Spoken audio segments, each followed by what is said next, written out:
Hey guys, we're going to be taking a look at Ryobi's new P601 cordless palm router. It runs off their 18-volt One Plus system, and it's a revamp of the P600. They already had a cordless trim router, and they've changed up the design a little bit. They've changed the angle of the battery pack. It's flat now instead of a crazy weird angle. And they're still running the same 1/4 inch collet. Most cordless palm, trim, compact, whatever you want to call it, routers generally only have 1/4 inch collet. I don't know of any that have a 1/2 inch collet. It's got an adjustable base. It's a fixed base, not a plunge. And it's got clear polycarbonate right here so you can see what you're routing a little bit better, and it's got an LED in the bottom here. Ryobi is claiming a total runtime of 600 feet if you're using a 1/4 inch roundover bit on just standard pine. That sounds pretty impressive, and I'm going to do my own runtime test with a 1/4 inch straight bit, and we'll see how far we get. And of course, that's with a P108 4 amp hour battery. Alright, so let's take a closer look at this thing. Alright, this is everything included in the box, just the bare tool and the collet wrench. You don't get an edge guide or anything like that. And this is a pretty bare bones kit. It's, not that many features on this cordless router. It doesn't have variable speed, it's just a fixed speed at 29,000 RPM. And it's a standard brushed motor. The new rigid one, you might know, is a brushless motor. So this one's not going to have quite the runtime and quite the power that a brushless motor will offer since it's a standard brushed motor. Alright, looking at the business end here, you've got your inch collet and your clear polycarbonate bottom for the base so you can see what you're cutting a little bit easier. And then, let's see if I can get it on camera. Yeah, right here, that little dot right there, that's an LED that illuminates the work area a little bit better so you can see what you're cutting more easily. It's not super bright, but it does help a little bit. The base is removable if you want to put a custom base on here. You've got your spindle lock right here, and you just get your collet wrench in there, and there's not a ton of throw, but it's enough that you can tighten and loosen the collet without much problem. This base is die-cast aluminum. If it was not made of metal, I would not have bought this this router. I don't know of any bases that would be made of plastic, but I'm glad it is. The base seems to be fairly well thought out, with the exception of this little screw right here. So there's a fine depth adjustment knob right here, and to do any depth adjustment, you just pull this locking collar up, and you've got a half-threaded portion right here that rides on this screw, and if you turn this adjustment knob any, you can see the bases moving. And this adjustment knob has marks at, it's got labeled marks at 1/64 inch increments, and it's got a tick mark in between there, which is going to be at 1/128. However, you can see there's quite a bit of backlash there.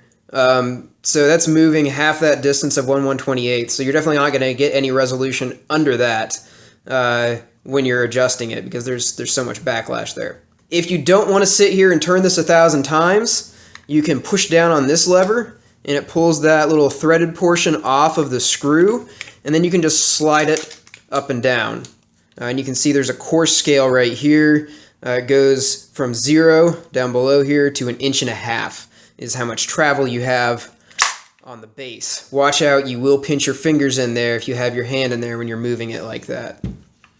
And just another note, when you adjust it and take this follower off of that screw, when you're done, you got to make sure you wiggle the base a little bit to make sure it pops back in the threads. You see, like I just did right there. Then once you're happy with everything, you can lock it back down. Just a note, you can see you can adjust the tension with this cam lock right here with this little nut, and this wrench does fit around it, but the dimensions they put in there are such that you can't really turn the wrench a whole, or even like enough to turn and get it on another flat with this type of wrench, which is kind of a stupid oversight on, in my opinion. So I did figure out an 8mm socket will fit on top of this, and you can turn it, just barely though. If your socket has a bunch of, beefy material around the outside, it might not fit. I was just using a standard Husky quarter-inch drive socket, and that fit over top of this just fine. Alright, ergonomics-wise, is okay. They've got the limitation of having these stem-style battery packs for the OnePlus system, and I am grateful they haven't changed this design, because they've had this design since like the 90s, and all of their OnePlus tools work with all their OnePlus batteries. That's a great selling point, but you're stuck with this giant post sticking off the battery. So the reason this bumps out so much over here is you've got this post that sticks down in that portion. So that's just one of the limitations of the battery pack style that you've got here. Grip-wise, this thing is interestingly designed. You're not going to be holding it up here. I don't know who in their right mind would route like this. You're going to be holding it down here. And if you have this bit all the way down, or if you have this base all the way down, there's not much room for your hand right here. And I don't have huge hands. And you can see there's, like, if I had wider hands, I wouldn't be able to fit my hand in there. When you move this base down, you will have more room to grip it. But that's just something you need to keep in mind. Yeah, the base does work well if you need to hold this down for some reason, but you're not really going to be doing that if you're adjusting the collet, because you got to hold this in to lock the spindle. So it's a two-handed operation up here, so I really don't know why they made this the grip zone material down here. There's no real use for holding this bump out. It looks ergonomic in pictures, but it's not that great in real life. Alright, just a real quick tutorial on how to install a bit in this thing. Pretty much the same for every router. You got your quarter-inch collet, quarter-inch shank. Just kind of slide that in. Shouldn't meet much resistance. And then you don't want to bottom it out, but you want to get it pretty much so there's not much shank left. It's exposed. And then hand tighten the nut. And then you push in this spindle lock to keep the spindle from turning. And then you go ahead and use the collet wrench on it. Now it's snugged down. These collets, it's done a fairly decent job of releasing the bits when I'm done. I had to get stuck the first few times though. I like to keep around a nice heavy-duty glove to grab onto this to pull it out if it's kind of stuck after I've loosened it, because I definitely don't want to cut my hands on the carbide cutters because those things are really sharp. And obviously, before you do any of this, you should have the battery out of this. Since there's no cord to unplug with this, you always want to take the battery out when you're messing with the bits. Alright, so my P601 battery just finished charging. I'm going to put a quarter-inch straight bit in this and do some cuts in pine and see how much material I can remove before it runs out of battery.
Alright guys, I did the runtime test. I didn't empty the P601 battery. I got it down to 2 bars, so halfway, because it was taking forever.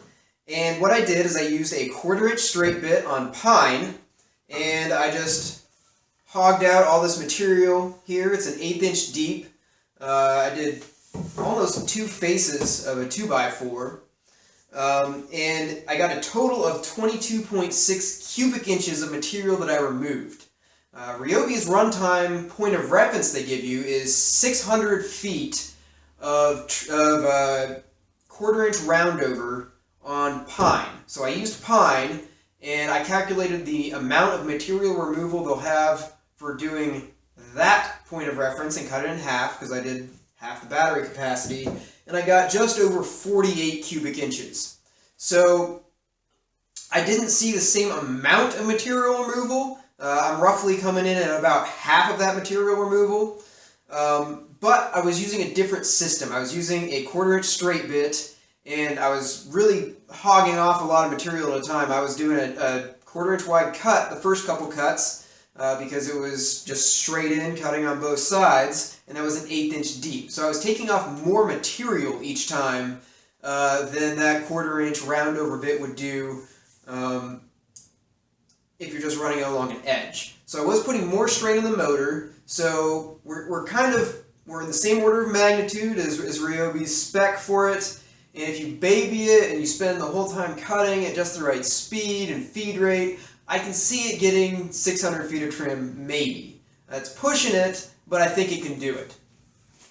Alright, so one of the main reasons I got this trim router was for quick little roundovers. So I've got a 1/8 inch router roundover bit in here, and I'm going to use it on this elm, which is a hardwood. It's not a super hardwood, but it's definitely a lot tougher than pine.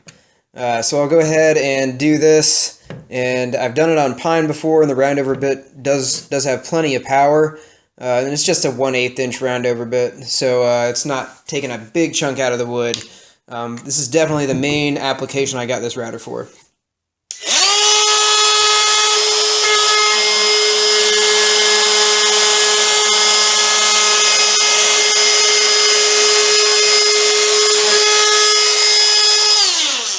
Alright, and you can see it did that round much trouble. I didn't really feel much resistance on it at all. It's nice and smooth, so it has enough power to do little roundovers like this. And like I said, that's the primary reason I got this for, is if I don't want to, take out my big router, or if I'm doing a small, narrow ledge, this is much less likely to tip with its narrow base than it is for a full-size router. So that's the main reason I got this for, and it's doing that pretty well. Alright, you know how I mentioned there's a lot of backlash right here? Let me show you how loose that is. So when you turn this on, to have a fun little party.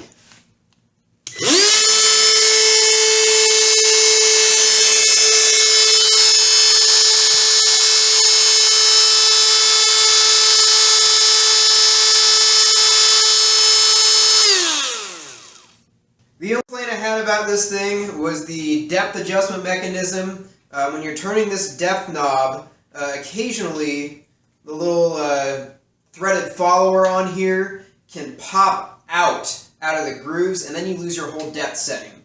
I really don't like that it disengages from those threads, and you kind of have to twist it and make sure it's seated right. If they had one that was a little more integral, like full-size routers pretty much always go all the way around the thread rod they use for fine adjustments. And I realize you're in a constraint with how much space you have here on the side of that router to cram everything in there. But this wasn't the greatest design, I don't think. And I think the rigid one that's like this is pretty much the same exact design too. And occasionally when I was doing cuts on this, I had about 40 thousandths variability in cut depth, but I think some of that was due to cup in the face of the board. So I'm not going to blame it all on the router. But the last few cuts I made, I noticed they were a little bit deeper than the starting ones that I had. But then again, I think it might be the cup and the board. So I didn't isolate it. I don't know if it's purely this. I don't know if this contributed to it at all. I just did notice that at the end of the run test that I did. Alright, so my thoughts on this thing after I've using it for quite a bit of time on that runtime test. I am happy with my purchase. I don't think it's a stellar 5-star, amazing product, but I think it gets the job done.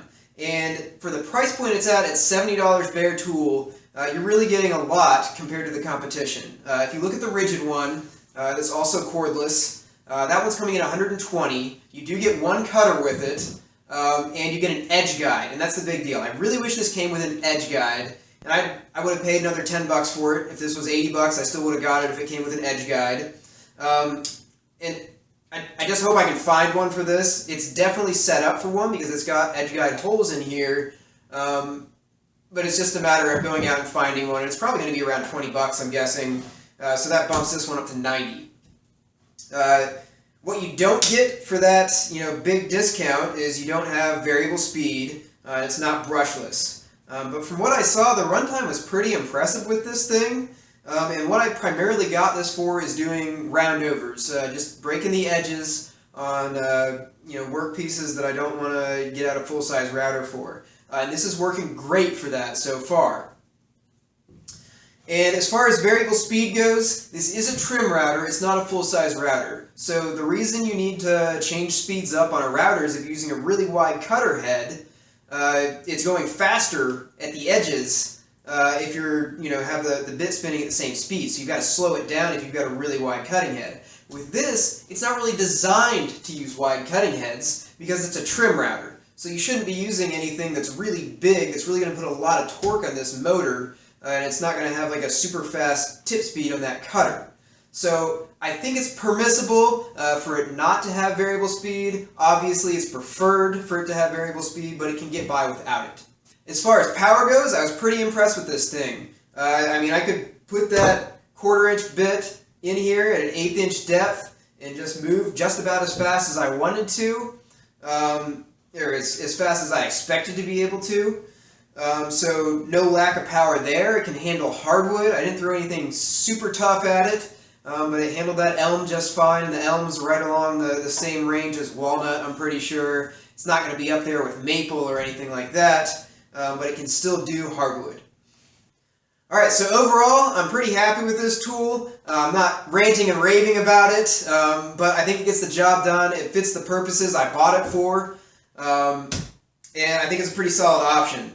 Unfortunately, I haven't had any time to work with the older P600 router. I would have liked to be able to compare those two, but I didn't feel like going out and getting two of these. I have a feeling this one's probably a little bit beefier, and I definitely do like that you can set it, got it backwards there, you can set it upright when you're done with a cut. That other one was like at a crazy angle. I like being able to just set it down like this and not have to like tip it on its side or something like that. Alright, so hopefully this review was helpful. Let me know if you have any questions in the comments section below. And once again, don't forget to subscribe.